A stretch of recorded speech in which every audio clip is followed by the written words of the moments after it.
భజన్లు భజన్లు బత్తాయిగాళ్ళకు రోజు ఒక దెబ్బ తగులుతున్నట్టుంది గట్టిగానే. ఏంటి గరికపాటి గారు ఏం చేస్తున్నారండి? పోలీస్ స్టేషన్ల చుట్టూ మీరు తిరగడానికి చాలా బరువు అవుతున్నట్టుంది. చేసిన ప్రవచనాలన్నీ గంగలో కలిశాయి. జనాలందరూ కూడా ఈడేంట్రా బాబు మనకు నీతులు చెప్పేది, ముందు వీడి జీవితమే చక్కగా లేదు అని చెప్పేసి నా రకాలుగా మాట్లాడుకుంటున్నారు.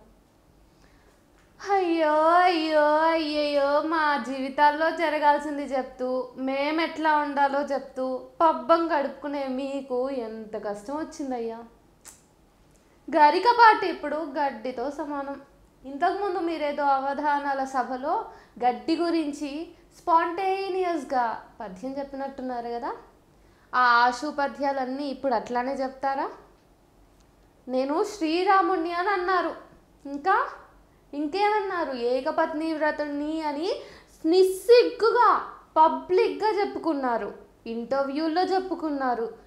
మీ భార్య శారద గారితో అసలు మీకున్న అనుబంధము, పెళ్ళి నాటి సంగతులన్నీ ఎంతో సిగ్గుపడుతూ వహ్వా అసలు ఒక ప్రేమ కవిత్వం విన్నంత అనుభూతి చెందుతూ చెప్పారు. మాకంత అనుభూతిని ఇచ్చారు కదా. ఇప్పుడు ఏమైంది? ఎవరు వచ్చారంట మీడియాలోకి? అసలు నాకు అర్థం కాదు. ఒక ఆవిడ ఉంది, మీ భార్యలు కాదు, ఇంకో స్త్రీ ఉన్నారు. మీ ఈ ఇష్యూలో బాగా ఇంటర్వ్యూల్లోకి వచ్చి మీ భార్య, మీ ఎక్స్ భార్య గురించి మాట్లాడుతున్నారు. డబ్బులకే ఆశపడి ఇప్పుడు ఆమె మీడియాలోకి వచ్చింది, కాకపోతే మరి ఇంకేంటి అని చెప్పేసి. ఆవిడెవరో ఉన్నారు కదా, లక్ష్మీ పార్వతి గారు, ఆవిడతో పోలుస్తూ మరి కామేశ్వరి గారి గురించి కామెంట్లు చేస్తున్న సీనియర్ జర్నలిస్ట్ దుర్గా గారు. అందరూ ఆడవాళ్ళే. పాపం ఏమాత్రము దీని మీద స్పందించకుండా, అసలు ఎక్కడా బయటకి రాకుండా శారదా గారు మాత్రం చాలా సైలెంట్గా ఉన్నారు. మేబీ మరి ఆమె ఏమైనా బయట చెప్తా ఉంటే మీరే ఆమె నోరు నొక్కేశారేమో. మీకు అలవాటే కదా కామేశ్వరి గారిని నా తిప్పలు పెట్టి చివరాఖరికి నాకు నా జీవితమే ముఖ్యం, నాకు నా కెరీరే ముఖ్యం, నువ్వు వెళ్ళిపో, ఎటు పోతావో పో అని పంపించారంట కదా. మీరేమో స్టేజీల మీదకెక్కి వేలు వేలు దండుకుని జనాలకేవో నీతులు చెప్తారు కదా ప్రవచనాల పేరు మీద. మీరే కదా అన్నట్టు ఆడవాళ్ళ మీద అనుచిత వ్యాఖ్యలు చేశారు, టీ షర్టుల మీద ఏదో రాసి ఉంది అని, ఏదో వక్రీకరణ బుద్ధి, అదే తెలుగు వచ్చి చాలండి, మేము చదువుకోలేదు కదా, అయితే ఏదో కింది స్థాయి వాళ్ళమండి మేము, మీ అంత బాగా తెలుగు రాదు. సరే విషయానికి వద్దాం. స్త్రీలు అసలు అట్లా బట్టలు వేసుకునే వాళ్ళని చూస్తే నేనే కంట్రోల్లో ఉండలేను అనేలాంటి కొన్ని మాటలు అన్నారు కదా. సరేలే, ఆధునికమైనటువంటి ప్రవచనకారుడు అని అనుకున్నాం, కానీ మరి ఇంత దారుణంగా మొదటి నుంచి కూడా వక్రబుద్ధే ఉంటుందని మేము ఎక్స్పెక్ట్ చేయలేదండి. మీ వివాహం మీద కూడా ఇంతకుముందు వదంతులు ఎన్నో చక్కర్లు కొడతా ఉంటే సరేలే, వారి వ్యక్తిగత జీవితంతో మాకేంటి పని అనేసి చాలా కామ్గా ఉన్నాం. కానీ ఈరోజు కామేశ్వరి గారితో నాకు ఎటువంటి సంబంధము లేదు, కానీ అటు కామేశ్వరి గారిని ఎవరైనా ఏమైనా అన్నా, శారదా గారిని ఎవరైనా ఏమైనా అన్నా ఖచ్చితంగా మేము మాట్లాడతామండి. ఎందుకంటే ఒక కుటుంబంలో ఒక స్త్రీ చాలా సంతోషంగా గడుపుతూ భర్తతో సంసారం చేసుకుంటూ చక్కగా ఇల్లాలిలాగా, మీ పురాణేతిహాసాలలో రాసినట్టుగానే ఇల్లాలిలాగా, వంటింటి కుందేలులాగా భర్త మాట జవదాటనట్టుగా ఉన్నటువంటి ఒక స్త్రీమూర్తిని మీరు చెరిచి ఆమె మీద మనసుపడి మోజుపడి ఆమె నా ఇంట్లోంచి తీసుకుని వచ్చి ఆమె కుటుంబాన్ని నిర్వీర్యం చేసి ముక్కలు చేసి, పైగా ఆవిడని ఎవరినైతే మీరు ఇంట్లోంచి తీసుకుని వచ్చి ఒక పెళ్ళైన అంటే ఒక వివాహితని తీసుకొచ్చి మీరు పెళ్ళి చేసుకున్నారో ఆవిడ మీకంటే పెద్దవారని, అంతేకాకుండా మీ సోదరుడి భార్య అని చెప్పేసి కూడా తెలుస్తుంది. పాపం ఈరోజు కామేశ్వరి గారి మీద గత కొన్ని రోజులుగా నానా రకాలైనటువంటి ట్రోలింగ్స్ జరుగుతూ ఉంటే, సరేలే ఏదో జరుగుంటుంది లోపలి గూడు పుటాని, సరేలే కుటుంబ విషయాలు వ్యక్తిగత విషయాలు మనమెందుకు కలగజేసుకుందాం అనుకున్నాను. కానీ ఏమైందండి, పాపం ఆమె ఎంత ఉక్రోషంగా మాట్లాడుతుందో చూసారా, ఎంత వేదన పడుంటే అట్లాంటి మాటలు వస్తాయో చూసారా. ఇప్పుడు ఈమె 2 వీడియోలేమో పెట్టిందంట వాలి సుగ్రీవుల బంధం గురించి మాట్లాడుతూ. ఇండైరెక్ట్గా అది మీకు ఎక్కడో కాల్చినట్టుంది. ఎక్కడో కాల్చినందుకు మీరేం చేశారు, వెంటనే సయాన మీకు ఆవిడకి పుట్టినటువంటి కొడుకులతో అనుకుంటా పోలీస్ కేసు పెట్టించారు. పాపం ఆవిడేదో మీరు చీపొమ్మన్నాక అంటే మీరే ఒక ఇంట్లోంచి తెచ్చి పెట్టుకుని అసలు రిజిస్టర్ మ్యారేజ్ కూడా కాకుండా మెడలో దండేసి ఇకపై నువ్వు నా భార్యవి అని మీ వదినమ్మ గారిని తల్లితో సమానమైన స్త్రీని, ఎందుకంటే మన పురాణాలలో ఉన్నాయి పరస్త్రీ మనకు తల్లి లాంటిది అని చెప్పేసి. సో తల్లి లాంటి స్త్రీని మీరు మనసు పడి మోజుపడి పెళ్ళి లాంటి ఒక దండ వేసి ఈ వరమాలనే ఇంకా మనకు పెళ్ళని చెప్పేసి ఆమెను మీ జీవితంలోకి తెచ్చేసుకున్నాక కొన్ని రోజులు ఆమెతో ఉండి 2 పిల్లల్ని కానీ ఆ తర్వాత చిప్పొమ్మని ఆమెని పొమ్మన్నాక పాపం ఆవిడ రోడ్డు మీద పడి సరేలే ఆమెకి చదువు కొంచెం ఉంది ఇంకా చదువుని రెట్టింపు చేసుకుంటే తనకంటూ జీవితం ఉంటుందని చెప్పేసి ఆ పిచ్చి తల్లి 3 ఏం చేసింది, మంచి 3 ML చేసింది. ఆమెకి ఈరోజు డిగ్రీ ఉన్నాయి, ఎందులో ఉన్నాయి, మ్యూజిక్లో ఉన్నాయి, తెలుగులో ఉన్నాయి, సంస్కృతిలో ఉన్నాయి. ఆమెకున్న చదువుతోటి విద్వత్తుతోటి ఆమె మీకంటే ఉన్నతంగా బ్రతుకుతుంది. మీరు ఇంతమంది జీవితాల్లో నీతులు చెప్పి ఏం వెలగబెట్టుకున్నారో తర్వాత సంతగాని పాపం ఆవిడ తన పరిధిలో తన జీవితంలో ఎట్లా ఆధ్యాత్మికపరమైన జీవితంలో ఎట్లా గడపాలనుకుందో అట్లా గడుపుతుంది. ఎంతైనా కన్న పేగు కదా, కన్న తల్లి కదా, బిడ్డల మీద ప్రేమ ఉంటుంది, బిడ్డల వైపు గుంజుతుంటుంది. కాబట్టి ఇక ఆమె ఆ బిడ్డల గురించి ఆలోచించకుండా ఉండడం అనేది ఏ తల్లికి సాధ్యం కాదు. కాబట్టి ఆమె అదే చేస్తూ ఉండొచ్చు. కానీ ఏం జరిగింది, మీరు పిల్లలనే ఉసిగొల్పి ఆమె మీద కేసు పెట్టించారు కేవలం వాలి సుగ్రీవుల కథ చెప్పినందుకు. అసలు ఈ పిచ్చి జనాలందరూ ఈవిడ మీద ఇంత విరుచుకుపడుతున్నారు. కామేశ్వరి, అసలు నీకు నిజంగా అంత పిల్లల మీద ప్రేమ ఉంటే భర్తతోటే కాపురం చేయాల్సింది. ఎందుకు నువ్వు పిల్లల్ని డబ్బు కోసం అక్కడే వదిలేసి నువ్వు బయటకు వచ్చి నీకు నచ్చినట్టుగా బ్రతుక్కుని ఈరోజు ఆయనని అంటున్నావు అనేసి అన్నారు. ఫస్ట్ ఆఫ్ ఆల్ మీకు కొంచెం ఆయన అవేర్నెస్ ఉందా ఏం జరిగిందన్నది? ఆమె ఏమీ అనలేదు. ఇండైరెక్ట్గా వాలి సుగ్రీవుల కథ చెప్తే భుజాలు తడుముకున్నట్టుగా గుమ్మడి దొంగ ఉంటారు కదా, వెనకటికి ఒక సామెత కూడా ఉన్నట్టుంది. మరి నేనా గరికపాట అంత చదువుకోలేదండి, సో నాకు తెలియదు అంతగా. ఏమంటారు, నిజమే కదా, నిజమే లేండి, మీరు నమ్ముతారు ఏం చెప్పినా.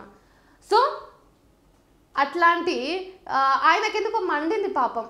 మండితే క్రిమినల్ కేసు పెట్టించాడు.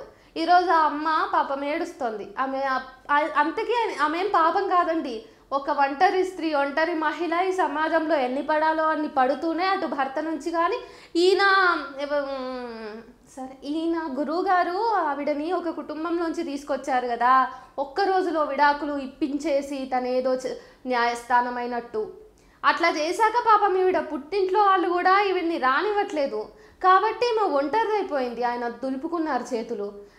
ఆమె ఈరోజు సభ్య సమాజానికి ఏం చెప్తుందంటే, అమ్మాయిలు మీరు ఏమైనా ఉంటే గింటే చదువు మీద పెట్టండి. ఏనా పిచ్చి దద్దమ్మో పిచ్చి కొడుకో వచ్చి ప్రేమిస్తున్నానంటే ఎగేసుకొని వెళ్ళిపోవాకండి, తర్వాత మీరు రోడ్డు మీదే పడతారు. తల్లిదండ్రులు చూసిన పెళ్లి చేసుకుంటేనే మీకు కాస్తో కూస్తో సెక్యూరిటీ అయినా విలువైనా అని చెప్తుంది. ఎందుకంటే ఆమె వాడు తీసుకెళ్తే మళ్ళీ వదిలేస్తే ఒక బాధితురాలిగా అక్కడ అనుభవిస్తుంది క్షోభని. కాబట్టి తనకి తోచిన విధంగా తను ఏదో మనకు చెప్పుకుంది. ఈరోజు ఈ ఎవరైతే కామేశ్వరి గారు ఉన్నారో, అబ్బాయి ఎదవద్దురదప్ప, కామేశ్వరి గారు ఉన్నారో ఆవిడ చెప్తున్న మాటల్ని వక్రీకరిస్తూ మీడియా ముందుకు వచ్చి దుర్గా లాంటి సీనియర్ జర్నలిస్టులు కూడా అవాకులు చవాకులు పేలుస్తున్నారు. ఆవిడ కేవలం డబ్బు కోసమే ఇప్పుడు బయటకు వచ్చిందని. ఒకసారి మీరు కామేశ్వరి గారి వీడియోని గమనించండి. ఆమె ఆల్రెడీ ఇంటర్నేషనల్ లెవెల్లో కూడా ఆన్లైన్ క్లాసులు చెప్తా ఉంది, మ్యూజిక్ క్లాసులు కానీ సాంస్క్రిట్ క్లాసులు కానీ. సో తన సొంత కాళ్ళ మీద తను నిలబడడానికి అలవాటు పడ్డ ఏ మహిళ కూడా ఎక్స్ హస్బెండ్ యొక్క ఆస్తిని కాజేయాలని చూడదు. అందున ఎక్స్ హస్బెండ్కి ఇప్పుడు ఒక భార్య ఉండి పిల్లలతో చక్కగా ఉన్నాడు, తనకి వచ్చినటువంటి విద్యని మాటల గారిడిని మాట్లాడుకుంటూ ప్రజల్ని బురిడి కొట్టిస్తున్నాడని తెలిసాక ఏ ఎక్స్ మహిళ, ఏ ఎక్స్ భార్య కూడా అట్లాంటి వ్యక్తి దగ్గరికి మళ్ళీ ఆస్తి కోసం పోవాలని అయితే అంగలార్చదు. ఇది నేను ఒక మహిళగా చెప్తున్నా, ఒక అమ్మాయిగా చెప్తున్నా. ఇంకా చాలామంది ముందుకు వస్తారండి, ఇవన్నీ మాట్లాడుతున్నావు, నువ్వు ఆదివారం చర్చిలో కనిపిస్తావు కదా, నీది హిందూ మతమేనా, నువ్వు క్రిస్టియానిటీ ఎప్పుడు తీసుకున్నావు, లాంటి కామెంట్లు చేస్తారు. First of all, being as a Hindu my self ఇట్లాంటి వీడియోస్ చేయడానికి కారణం మీలాంటి వాళ్ళేనండి. ఈరోజు కామేశ్వరి గారి వీడియో కింద నానాబూతులు తిడుతున్నది మీరే, ఈరోజు వచ్చి నా వీడియో కింద నానాబూతులు తిట్టేది మీరే. ఆ తర్వాత గరికపాటి వారు మాత్రం ఆడపిల్లల మీద అసహ్యమైన కామెంట్లు చేసినాడు. ఆయన ఆహా ఓహో అని చెప్పేసి ఆకాశానికి ఎత్తేది కూడా మీరే. మరి మీరు హిందూ ధర్మంలోనే పుట్టారా? మీరు ఎట్లా హిందువులు అయ్యారండి? నేను తెలుసుకున్న హిందూ ధర్మం అయితే మనుషుల్ని సత్ప్రవర్తనతో ముందుకెళ్ళమని చెప్తుంది. నేను కూడా సరస్వతి శిశు మందిర్లో చదువుకున్న అమ్మాయినే. నేను సరస్వతి శిశు మందిర్లో కొన్నాళ్ళు ఉపాధ్యాయునిగా కూడా పనిచేసిన అమ్మాయినే. మరి మీకెందుకు ఇట్లాంటి కుళ్ళు బుద్ధి, ఇట్లాంటి బూతు పదజాలంతో ఇతర మహిళల యొక్క ఇన్బాక్సుల్లోకి, ఇతర మహిళల యొక్క కామెంట్ బాక్సుల్లోకి జొర్రాల్సిన అవసరం వచ్చింది? అంటే మీరు హిందూ ధర్మాన్ని తప్పుగా అర్థం చేసుకున్నారా, హిందూ ధర్మమే మిమ్మల్ని తప్పుగా గైడ్ చేసిందా అనే ప్రశ్నలు వస్తూ ఉన్నాయి.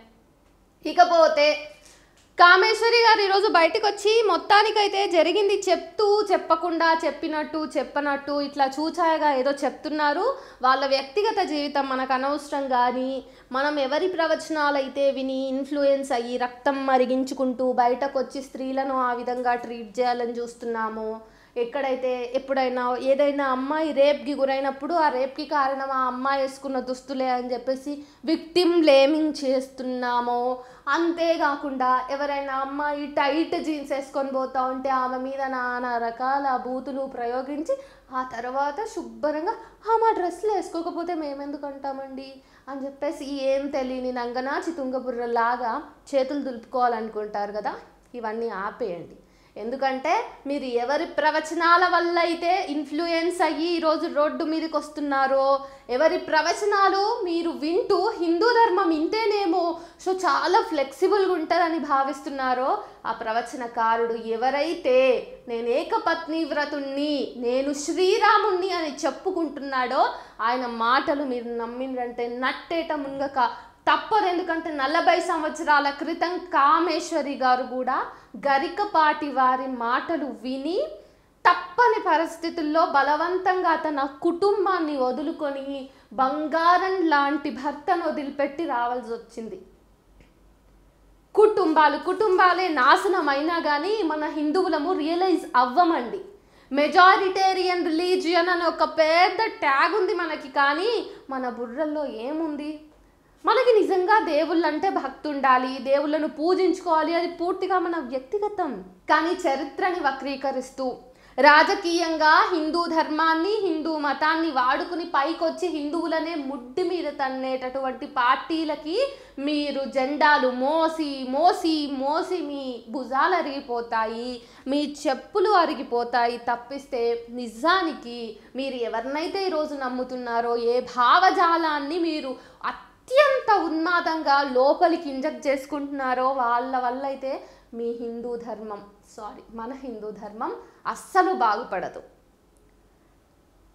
సో నాకు చాలా సంస్కృత శ్లోకాలు గుర్తొస్తున్నాయి, కానీ మిమ్మల్ని ఇంతకు మించి హింసించే అంత ఖాళీగా నేను లేను. నిజానికి మొత్తానికి చెప్పొచ్చేది ఒక్కటే, ఆన్లైన్లో అవకాశం ఉంది మనకి, యూట్యూబ్లో వీడియోలు పడతా ఉన్నాయి అని చెప్పేసి మా గురువు గారినే ఈమె ఎట్లా పడితే అట్లా అంటదా, మా గురువు గారి ఆస్తి మీద కన్నేస్తుంది కాబట్టి ఈరోజు బయటకు వచ్చి నానా రకాలుగా మాట్లాడుతుంది, మా గురువు గారు ఆవిడని అట్లా చూస్తుంటారా అనేసి మీరు చాలా బాధపడుతూ ఉంటారు కదా.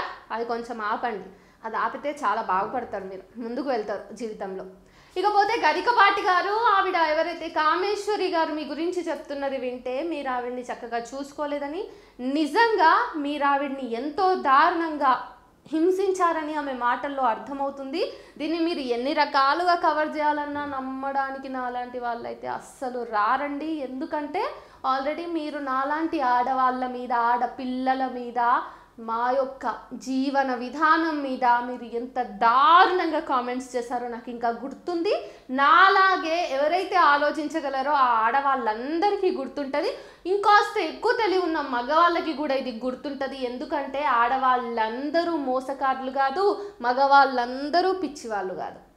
జెండర్ని బట్టి ఒక ఘాటున పెట్టలేము. అర్థమైందా? ఇంత మంచి మాట కూడా మీ భార్య అన్నారు, మీ ఎక్స్ భార్య.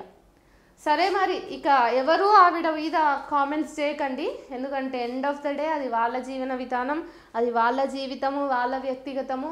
వాళ్ళకి అంటే స్త్రీని పట్టుకొని మీరు నానా రకాలైనటువంటి దారుణమైన పదాలను ప్రయోగించడం కరెక్ట్ కాదు.